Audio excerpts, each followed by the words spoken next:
Welcome to this explainer. The steel industry is quite literally the scaffolding of our modern world. But underneath all that incredible infrastructure is a massive carbon-burning engine that sits directly at the center of the global green transition. Today, we're exploring the greenhouse gas emissions and energy management risks for steel producers, drawing straight from the SASB sustainability accounting standards. It is absolutely fascinating to unpack why the incredibly carbon-intensive nature of this industry is no longer just an environmental issue. It's a critical financial and operational risk.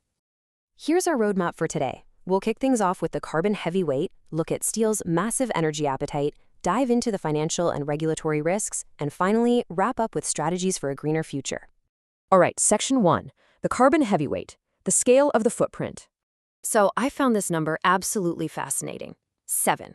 When we talk about greenhouse gases in steelmaking, we aren't just talking about a little puff of exhaust.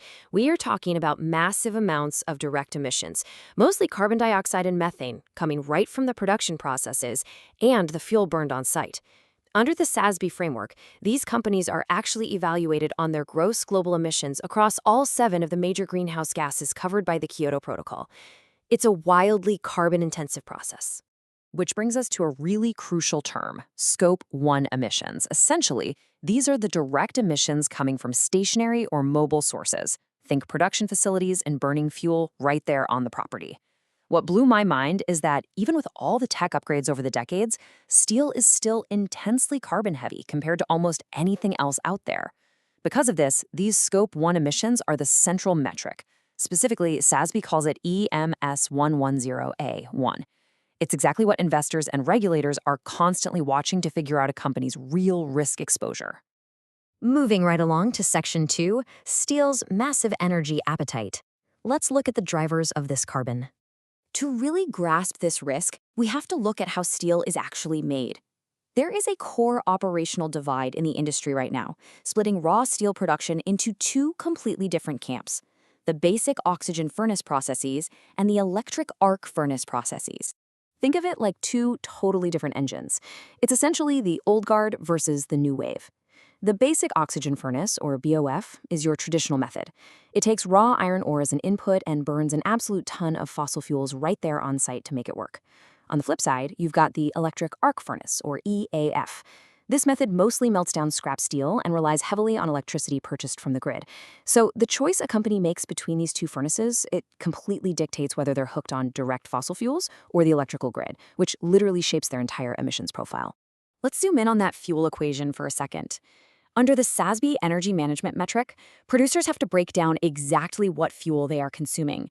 And wow, it paints a stark picture of just how heavily those legacy BOF producers rely on coal. Stuff like metallurgical coal and coke, plus natural gas. It becomes incredibly obvious that this intense reliance on burning fossil fuels directly is exactly what's pumping out those massive Scope 1 emissions we just talked about. But here is the real million-dollar question. What does this massive carbon footprint actually cost? I mean, the environmental data is super important, obviously, but how does all this carbon translate directly to the bottom line? That brings us to Section 3. The financial and regulatory risks, turning carbon into liability. Let's break these financial risks down into 2 main buckets: regulatory compliance and operational costs.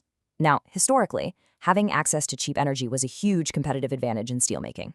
Energy is already a massive chunk of their overall manufacturing costs. But today, it goes way beyond just paying for coal or power. Global climate policies are literally turning carbon emissions into a financial liability. If a company is stuck relying on direct fossil fuel combustion, they're getting hit from 2 sides. They've got the raw operational headache of rising fossil fuel prices and the hefty, heavy regulatory costs associated with carbon emission limits. Because regulators worldwide are absolutely stepping in. We're seeing strict command and control rules and cap-and-trade programs popping up everywhere. Think about the California Cap-and-Trade Program, the EU's emissions trading scheme, or the Quebec Cap-and-Trade system. These regulations are explicitly designed to cap emissions and slap a tangible price tag on greenhouse gas output.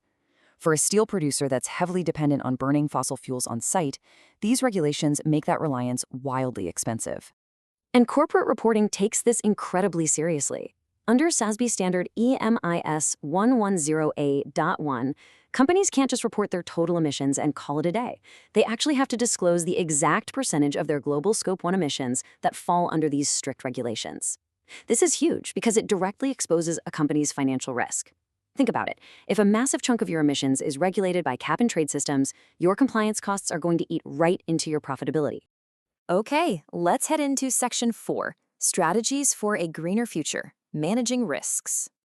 So how do they fix it? Well, the standards actually require companies to lay out their escape plan from these high carbon costs. First, they have to set absolute or intensity-based reduction targets. Second, they need to establish a base year to evaluate their progress against. And third, they have to disclose the exact mechanisms and investments they're using to hit those goals. It's really no longer enough to just say, hey, we want to be greener. Companies have to show us the actual money and the concrete steps they're taking to get there. One of the absolute best ways to do this is by shifting the energy mix entirely. This is tracked under metric EM-IS130A.1. It basically means moving away from burning fossil fuels on site and transitioning to that electric arc furnace model we talked about, the one powered by grid electricity. But they don't stop there. Forward-thinking companies are securing power purchase agreements, or PPAs, to lock in certified renewable energy, like wind, solar, or hydro. By bumping up their clean grid electricity, a company drastically cuts both its direct fossil fuel costs and its compliance risks under those strict climate laws. I really want to emphasize the specific quote straight from the SASB standard. It says, capturing such efficiencies can mitigate the potential financial effects of increased fuel costs from regulations that limit or put a price on GHG emissions. So here is the big takeaway. Managing energy in the steel industry, it's not just some PR exercise or an environmental checklist. Being efficient and pivoting away from intense fossil fuel combustion is quite literally a fundamental pillar of profitability. It's how you stay competitive in the modern market. Which brings us to one final thought. We've seen just how deeply carbon output is tied to a company's financial survival, from their choice of furnace all the way to their cap-and-trade compliance. So as global climate regulations keep tightening, can steel producers who fail to manage their energy choices actually survive this green transition? It's a high-stakes puzzle, and the companies that can figure out how to balance the cash and the carbon are going to be the ones building our future. Thanks so much for joining me for this explainer, and as always, keep learning.